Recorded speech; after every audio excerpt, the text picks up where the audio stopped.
We the people. This is a phrase we've heard repeated over and over again, as if its implications are clear and obtainable.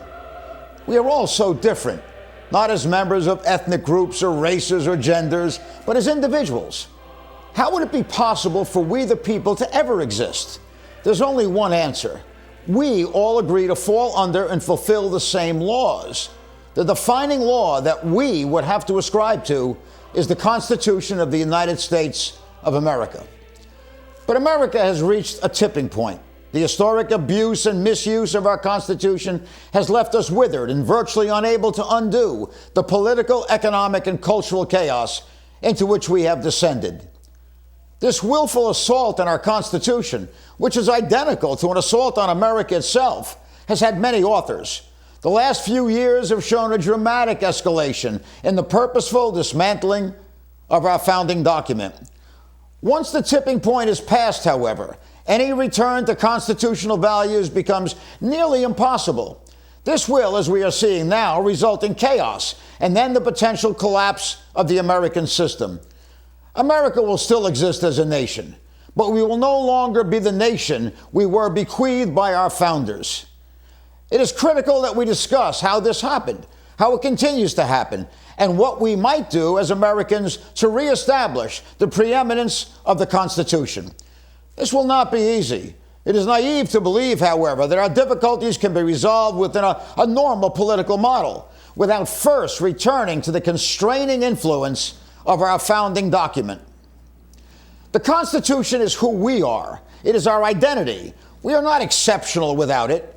In response to this reality, on September 11, 2014, some of our nation's finest legal minds convened at the Jefferson Hotel in Washington, D.C., to engage in a full, purposeful discussion of the Convention of States project. Those that participated included former members of the Reagan administration, seasoned Supreme Court litigators, and constitutional professors. They discussed and debated arguments for and against the use of Article 5 to restrain federal power and reestablish constitutional hegemony while evaluating its potential to be used safely and effectively.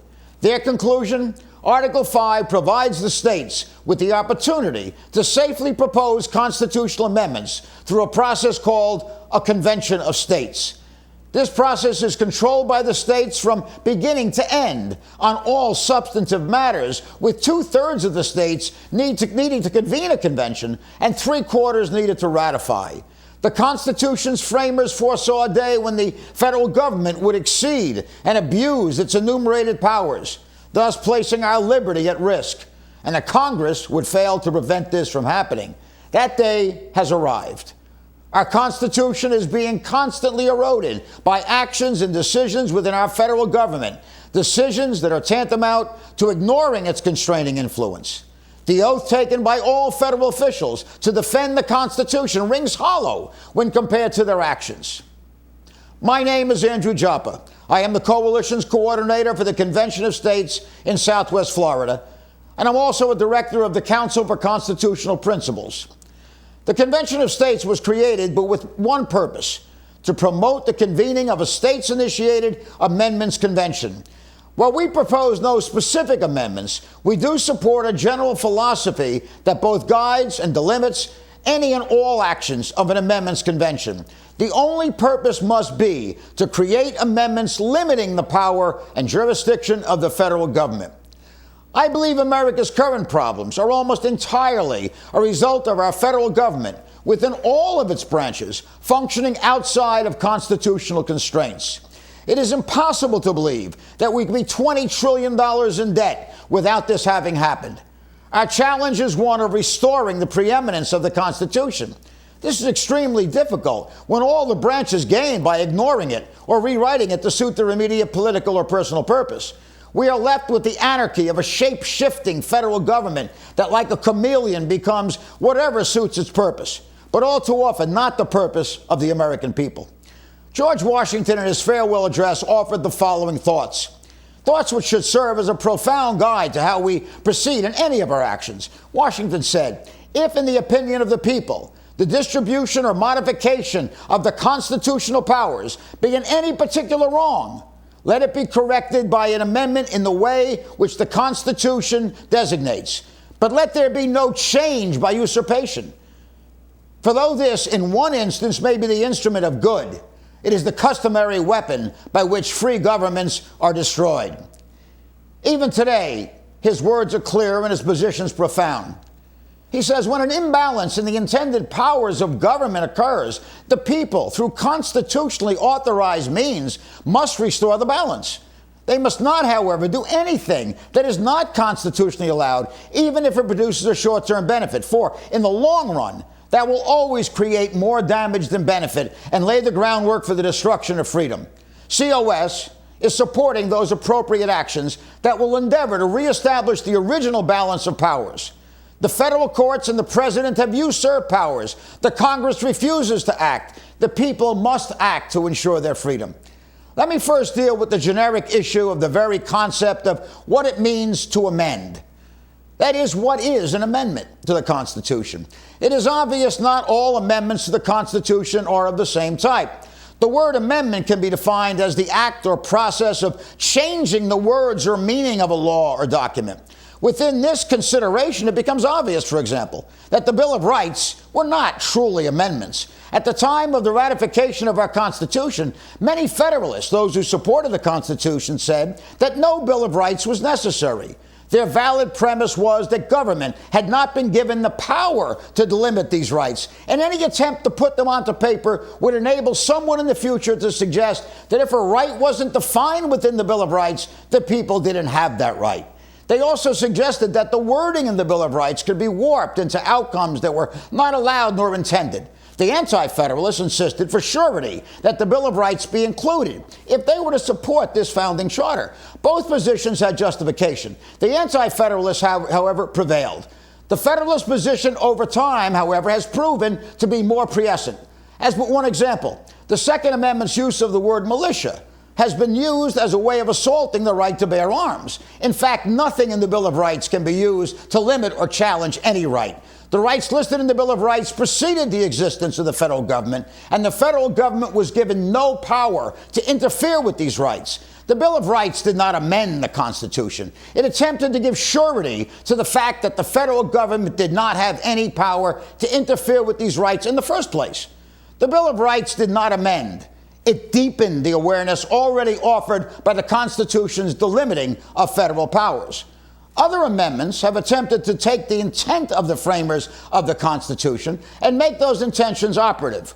The 11th Amendment makes states immune from suits from out-of-state citizens and foreigners not living within the state borders, laying the foundation for sovereign immunity. The 13th Amendment, abolishing slavery and involuntary servitude, fulfills the original intent of the majority of the founders and framers as a result of our Declaration of Independence and its subsequent impact on our Constitution.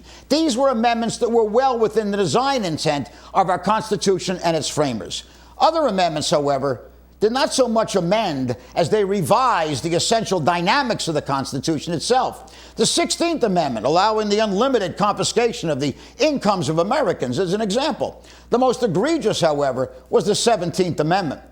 The original concept of federalism reflects the balance of power that must exist between the federal government and the states.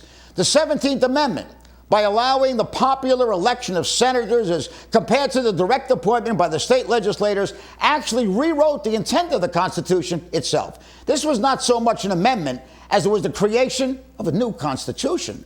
Why have I invested so many words to create a difference in the amendments that currently exist? I believe that as we go forward and reach the point of creating a states-initiated amendments convention, we must know what we mean by an amendment and clarify the basic intent of the Convention of States. In its simplest form, the basic intent of COS is to mend the Constitution through the amendment process. To mend means to repair something that is broken or damaged. That is, we are attempting to restore the original Constitution that has become broken or damaged by absurd Supreme Court rulings, destructive prior amendments, and illegal actions of a multiple number of presidents. To mend means we must, by amendment, undo the damage done by the Supreme Court, power-grabbing presidents, and self-serving congressional politicians.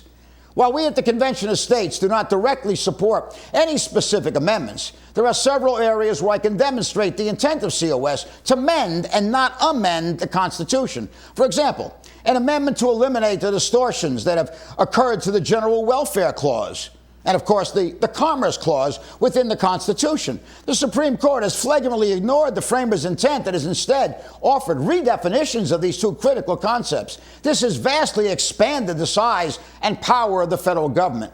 Returning these two areas to their original intent would dramatically reduce the size of government. This would be mending the Constitution. A congressional term limits amendment would make manifest the obvious intent of the framers of the Constitution. They envision a regular rotation through the Congress of many different types of people from different backgrounds. They certainly didn't envision an empire-building process driven primarily by lawyers. This would be mending the Constitution. The framers would have been horrified at the level of our national debt and ongoing deficit spending. There are occurrences that are so abhorrent that even the framers could not have anticipated the outcome. This is certainly one of them. A balanced budget amendment would be a start to stopping the immorality of spending the future's money. This would be mending the Constitution. An amendment repealing the 16th Amendment is critical. The framers never envisioned an income tax, much less one that enabled government to confiscate 100% of a person's income. Income was not seen as a net gain for the income receiver, but more so was the end result of a barter of hours for wages. These could be replaced by a fair tax or a consumption tax. We would gain the additional benefit of minimizing the size and reach of the clandestine, all too powerful IRS. This would be mending the Constitution. An amendment that I personally advocate is an amendment eliminating stare decisis. That is, an amendment that would eliminate the use of case law by the Supreme Court as precedent as a means of resolving issues that come before them. The framers never envisioned anything other than the Constitution itself as offering the resolution of constitutional issues. This would minimize the amount of political corruptions affecting the court's decisions. This would be mending the Constitution. Perhaps the most dramatic impact of any amendment would be achieved by the repeal of the 17th Amendment. The negative impact of this insidious assault on the original intent of the framers cannot be overstated. The appointment of senators by state legislators was a keystone in maintaining federalism, one of the major building blocks of our nation. The populist fervor that created the election of senators has not served the Constitution nor the people in the manner intended. This would be mending the Constitution. These suggested areas for amending the Constitution through a state-initiated amendments convention are just that, suggestions. They do, however, illustrate the concept of mending by amending. There is no other answer. The right president would be beneficial, but would do little more than creating a holding action that would change little in the long run. Only building our future on the original intent of the Constitution offers any real hope that tomorrow's America will be as glorious as its past. Go online, search Convention of States. Explore our support. Regardless of where you live, contact your state legislators and offer support for the state's initiated amendment process. This is the one area where you can have tremendous impact. Multiple state committees have passed our application. 37 state legislators began considering our specific application this year, a record in the history of our country. As you can see, we've enjoyed a huge amount of success since our founding in 2013, and all signs point to even more victories in the future.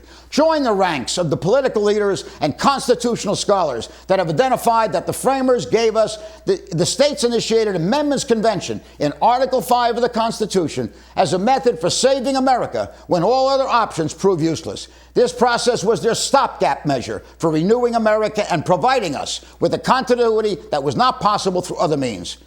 Don't let them down. Thank you very much.